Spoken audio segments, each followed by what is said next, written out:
1987 সাল বাংলা সিনেমার জন্য একটা দারুণ বছর ছিল।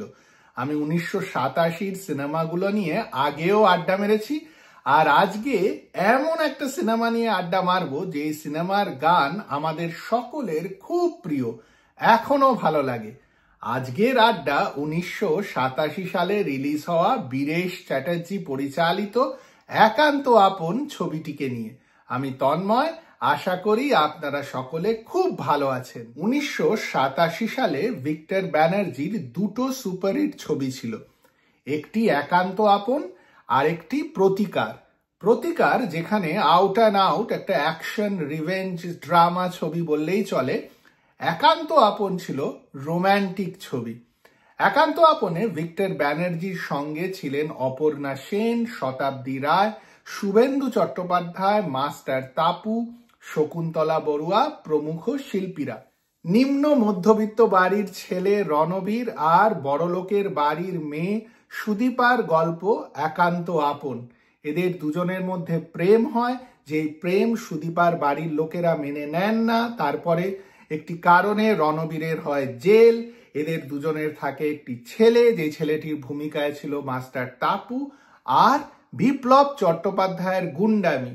এর মাঝখানে শতাব্দী রায়ের একটি ছোট্ট ইন্টারেস্টিং রোলও আছে, যা ছবিটিতে রোম্যান্সের মধ্যে একটু মশলাও অ্যাড করে, আর অ্যাড করে একটা দারুণ গান। সব মিলিয়ে একান্ত আপন একটা জমজমাট ছবি। ছবিতে বাঙালি ম্যাচিওর্ড রোম্যান্স তো ছিলই, আর ছিল হিন্দি ছবির মতন একটু অ্যাকশন। আর অ্যাকশনে ভিক্টর ব্যানার্জি তখন নাম্বার 1, তার ধারে কাছে কেউ আসতো না। আর একান্ত আপনের রোম্যান্স কিন্তু অমর সঙ্গী বা গুরুদক্ষিণার রোম্যান্সের থেকে আলাদা। একান্ত আপনে ভিক্টর অপর্ণার জুটিকে খুব ম্যাচিওর্ড একটা জুটি লাগে, আর সেইটাই ছিল এই ধরনের অভিনেতাদের কামাল। দুজনেই এত উঁচু মাপের অভিনেতা অভিনেত্রী যে তাদেরকে স্ক্রিনে এখনো এই ছবিটা দেখলে মনে হয় সত্যি কি দারুণই একটা কেমিস্ট্রি, আর আমরা এদেরকে আরো অনেক সিনেমায় দেখিনি কেন। ভিক্টর ব্যানার্জি আর অপর্ণা সেন জুটির কাজ তো দারুণ ছিলই। একান্ত আপন হিট হওয়ার পেছনে ছিল আর.ডি. বর্মন আর আশা ভোসলে জুটির সব গান।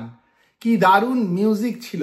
তোলো ছিন্ন বিনা, খেলবো হোলি, রং দেব না, তোমারই চলার পথে, প্রত্যেকটা গান তখন তো হিট ছিলই, আজকেও শুনলে মন ভরে যায়। এই ছিল 1987 সালের মজা। প্রত্যেকটা হিট ছবি কিন্তু একে অপরের থেকে আলাদা, আর সেই জন্যই দর্শকরা মন ভরে সারা বছর ওই সিনেমাগুলো দেখেছিলেন।